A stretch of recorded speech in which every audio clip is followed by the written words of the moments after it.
mofinaina isan'andro atolotry ny mpitandrina rakotina valina maoly.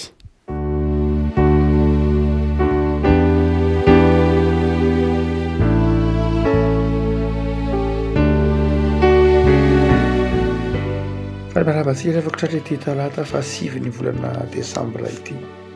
Ny mofinaina izay voalahatra ho antsika dia ny bokin'ny Joba toko 110, Joba toko 110, andiny 3 ka hatramin'ny 20 amin'ny anaran'i Jesosy.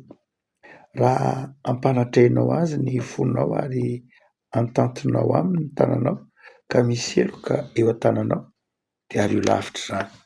Ary aza vela hisy ratsy toetra ao andainao dia ahazo anandratra ny tavanao tsy misy tsiny ianao.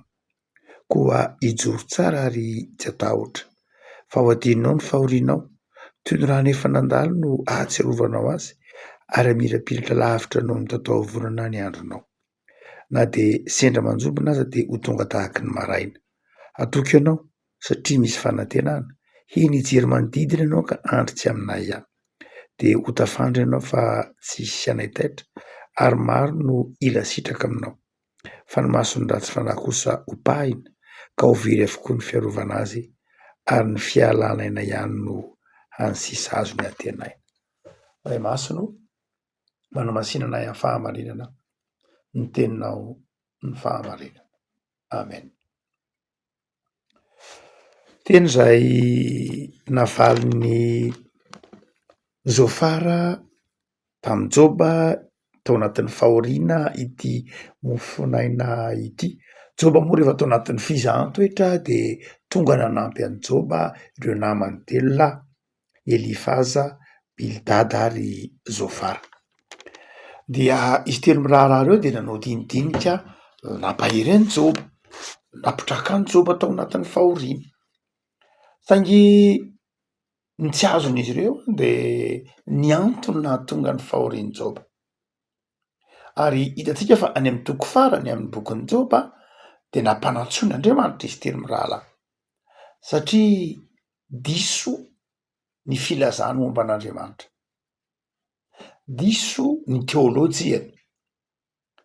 Diso ny fanazavany momba an'Andriamanitra. Diso koa ny fanazavany momban'ny Joba, momba ny fifandraisan'i Joba tamin'Andriamanitra.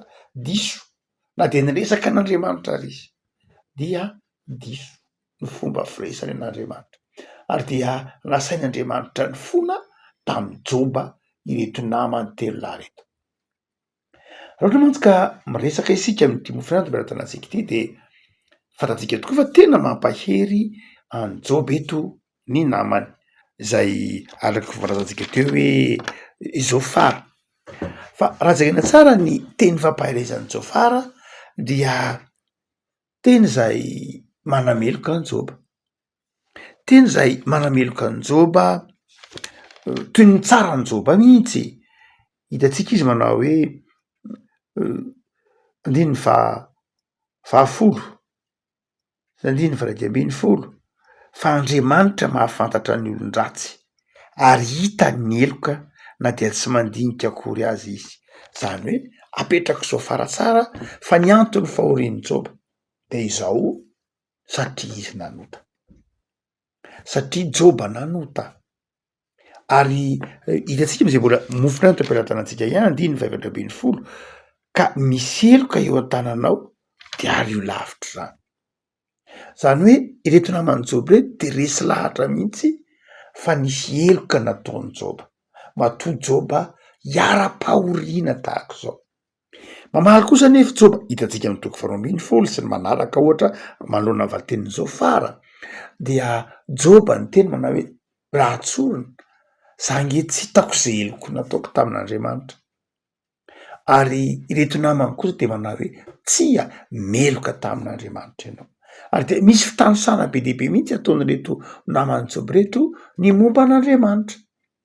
Raha toa ka jerena somary amin'ny andavanandro ilay izy dia tena tsy diso mihitsy satria inona moa no mahadiso anao hoe hamirapiratra lavitra amin'ny tatao vonana ny andronao, hatoky ianao satria misy fanantenana, hijery manodidina ianao ka andry tsy aminay ahy, dia ho tafandry ianao fa tsisy anay taitra. Tena tsy diso raha tsy ohatra masina mihitsy izany.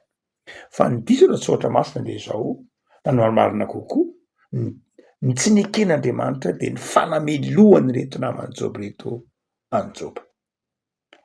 Dia indrindra ny firazana momba an'Andriamanitra zaraka zay razahantsika teo hoe Andriamanitra amreto amreto ataontsika hoe misy telo mirahalaza momba ny Job de ny hoe Andriamanitra dia tsy mizaha toetra, fa Andriamanitra de Andriamanitra mpanafay, Andriamanitra de Andriamanitra mpikapoka ary amin'ny fiainan'ny olona de zao matony izy zavatra lalovany de zao diso anatrehan'Andriamanitra izy ka mikapoka azy Andriamanitra. Amin'ity eto am-pianaranatsika ity na de atao ara hoe amy lafiny hoe diso ny fitsarany zao fara any Job dia misy afatra ara-panaza azo raisina sy ifampahirezana mihitsy zay tarafina am'ty any Job ity. Dia zavatra roa mazava tsara de izao mandalo ny fahoriana, mandalo ny zavatsarotra. Ary dia izay no anankiray asehony Zofary eto manao hoe ny fahoriana inge mandalo ihany, ny zavatsarotra lalovany mpanompon'Andriamanitra inge mandalo ihany, ny zavatra sedrain'ny mpanompon'Andriamanitra inge mandalo ihany. Ary io fahoriana mandalo io nefa de mandrakariva fahoriana manjary fianarana, fahoriana manjary sekoly, fahoriana manjary mitondra zava-baovao. Ary izay toe-tsaina zay no anankiray tokony ho ananan'ny mpino, no hoe amin'ny fiainan'ny mpino dia ny fahoriana de mety ho tonga sekoly koa, ny zavatsarotra de mety ho tonga sekoly koa. Raha ohatra ka mijery tsaratsika ny fiainan'ny Davida mpanjaka de fantatsika nanefen'Andriamanitra azy, fa ny fahorian'i Davida sy ny zavatsarotra lalovany Davida de izao nanefen'Andriamanitra azy.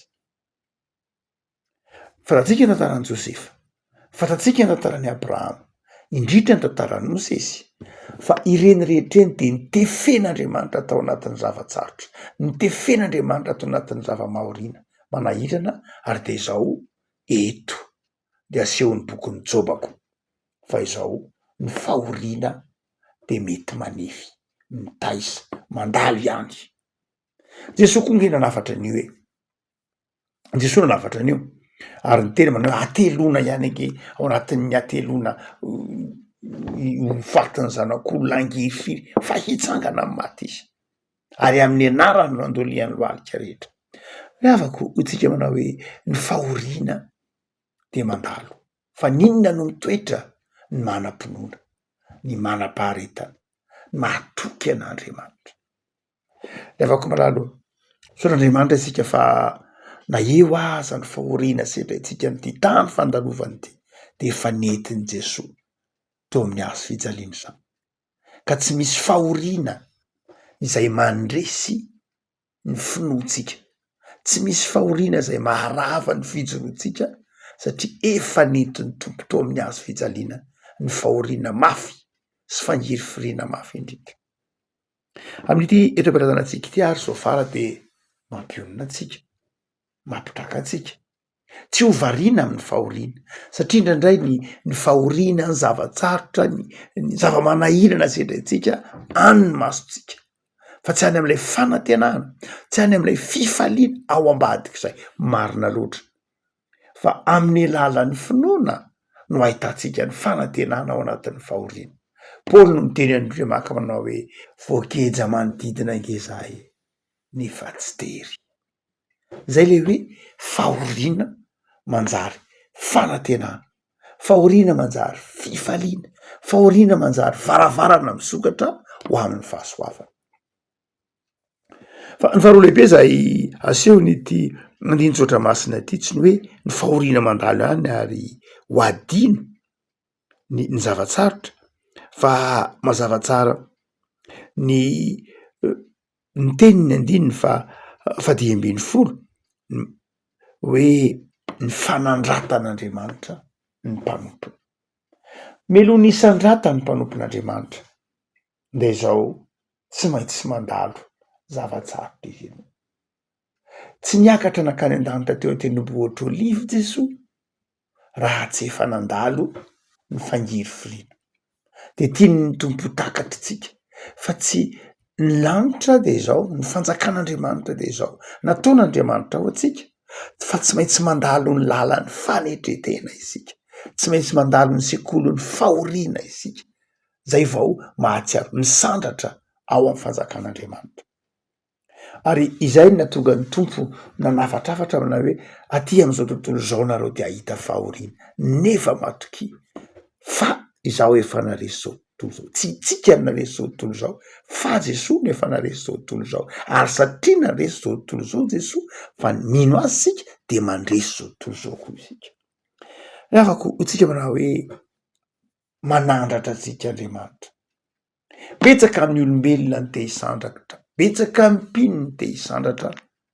fa tsy te hiavy betsaka mpino ny te hisandratra fa tsy te hiezaka betsaka mpino ny te ho ao amin'ny tompo saingy zao tsy manam-paharetana tsy manana faharetana amin'ny vavaka sy ny fitiavana ny tenin'Andriamanitra tamin'ny taonjato fahaenina ambin'ny folo fahaenina ambin'ny folo de nalaza be teto ambonin'ny tany Eropa moa zany atao hoe ambonin'ny tany tam'izany ny olona rehetra de teo any an-danitra ny olona rehetra de samy teo any an-danitra be dehibe ny fampianarana tamin'ny taonjato fahaenina ambin'ny folo momba ny fahatsaran'ny fanjakan'Andriamanitra be dehibe ireo mpitory teny tam'izany taonjato fahaenina ambin'ny folo zany naneho ny fahatsaran'Andriamanitra ary raha ny fahatsaran'Andriamanitra zany de naseho tamin'ny maritrano tsara tarehy vita tsara tarehy ny bazilique de Saint-Pierre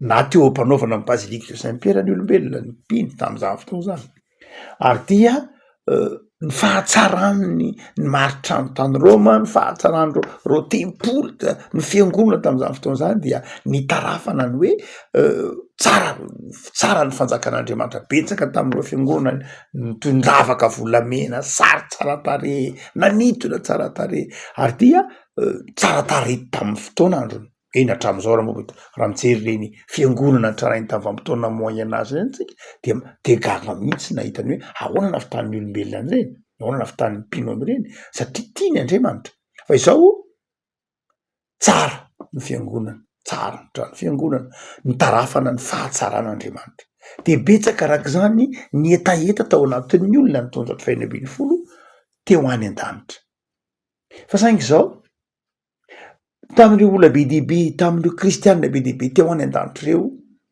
dia tsotra ny lalana nakany an-danitra tam'izany fotoana zany tsotra tamin'ny alalan'ny asan'olombelona ohatra hoe miezaka manao pelerinage zany hoe mandeha mitety toerana masina ohatra hoe mividy indulgence mandovola zany ohatra hoe mandovola de ao koa ny ohatrany hoe mifady alina maharitra ao koa ny hoe mikapoka ny tena aminatin'ny fangiry firiana ao koa ny hoe fiaretatory tamin'ny fivavahana ao koa ny hoe fahafoizatena ao anatin'ny fahoriana ao koa ny hoe fiafiana amin'ny tsy fihinanan-kanina ao koa ny hoe voady amin'ny fahantrana ka manaiky ho tonga mpangataka sy ny sisa be dehibe ireo karazany zay nataon'ny olombelona no heverina fa raha manao zany ny olona de tonga ao amin'ny fanjakan'Andriamanitra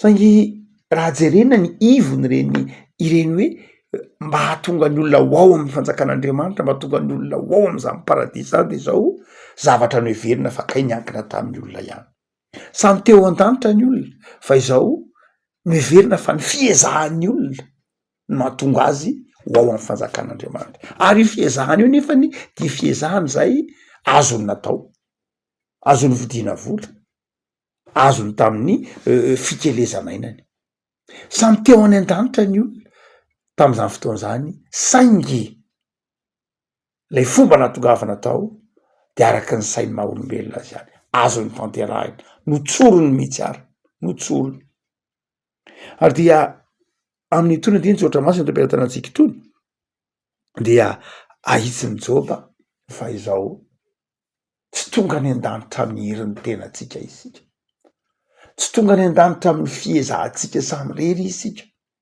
tsy tonga ny an-danitra amin'izay mety ho fitaovana eo ampelantanantsika isika, fa miery ny fahasoavan'Andriamanitra ihany mahatonga atsika ao amin'izany lanitra izany. Ny finoana, ny famelan-keloka, ny fandraisantsika an' Jesosy tompo sy mpamonjy atsika, ny dingana mahatonga atsika ho ao amin'ny fanjakan'Andriamanitra. Rehavako ho tsika manao hoe tia hanandratra atsika Andriamanitra, tia hanolotra atsika izy, ary tia haneho amintsika fa zanaka tiana isika. Hoy Jaona, endre manahoana ny fitiavana nasehon'Andriamanitra atsika, de niantsony atsika hoe zanaka sady zana rahateo tokoa isika. Rehavako malala, tiany ny tompo isika hisandratra ho zanany, saingy izao manadino ny fanetretena, manadino ny fiainam-bavaka, manadino ny fitiavanamana, manadino ny fandraisana andraikitra amin'ny fanomponan'Andriamanitra ho vavolombelon'ny fahatsarany Kristy. Rehavako amin'ity mofinaina de lepelatarantsika ity ara de mitaona antsika eto ny bokin'ny Joba, mitaona antsika mba hatsiaro fa ny fahasoavan'Andriamanitra de lehibe lavitra noho zay mety ho fikelezantsika hainy, fa ny fahasoavan'Andriamanitra de maniry atsika hizotra ho amin'ny fahamasinana. Fahasoavan'Andriamanitra mitaona atsika hizotra ho amin'ny fitiavana an'Andriamanitra. Fahasoavan'Andriamanitra tsy mahatonga atsika ho kamo amin'ny fanompona, fahasoavan'Andriamanitra tsy mahatonga atsika ho zatra tolorana amin'ady amin'ny ara-panahara, fa ny fahasoavan'Andriamanitra no namelana ny helotsika, ary ny fahasoavan'Andriamanitra no manandratra atsika ho amin'ny tompo, fa ny fahasoavan'Andriamanitra koa nefany raisina amin'ny finoana. Rehavako ity bokin'ny Joba zay toepatantsika ity ara de mampafantatra atsika fa io fizany toetra lalovantsika io vetivety ihany, fa manantena ny fandresen'ny tompo, ary ny mahamaika an'Andriamanitra de nisandratantsika ao anatin'ny fifaliana sy ny fanantenana.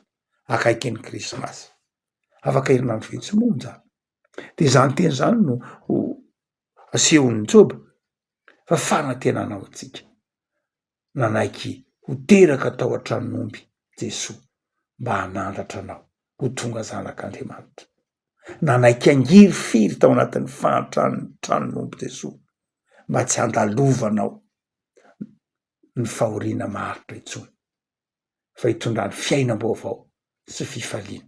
Alao ery ary, mahiriza miankina amin'Andriamanitra, mahiriza mivavaka, tiava Andriamanitra, ary matoky azy, matoky ny fitiavany fa tianao izy. Vavakasika, tompo mampisaronay zao ny amin'ny bokin'ny Joba, zay manitsy ny fomba fijerinay. Bokin'ny Joba zay mampahery anay ao anatin'ny fizaham-toetra. Bokin'ny Joba zay mandrisika anay hitraka hijery anao Andriamanitra ao anatin'ny fahasoavana. Da io ty tontolo andronay ty tompo, atsapanay fa ny fahorianay mahavana, tebitebinay mandalo ihany, ny fahantranay efa nentinao tao amin'ny hazo fijaliana, ny tianao sy ny programanao de ny anandratra anay ao anatin'ny fiadanam-po, ao anatin'ny fanantenana.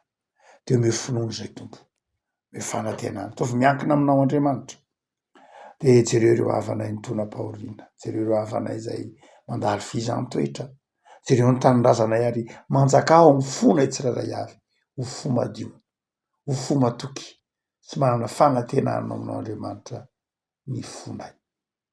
De omeo anay ny heri-tanjakana ranay mandrakariva ny fanomponanao Andriamanitra. Tontolo andronay an'io Jesosy de tontolo andro atao fahitanay fifaliana sy hifandraisanay aminao Andriamanitra, hijoroanay vavolombelona ny amin'ny fahatsarana. Saotra Jesosy. Amen.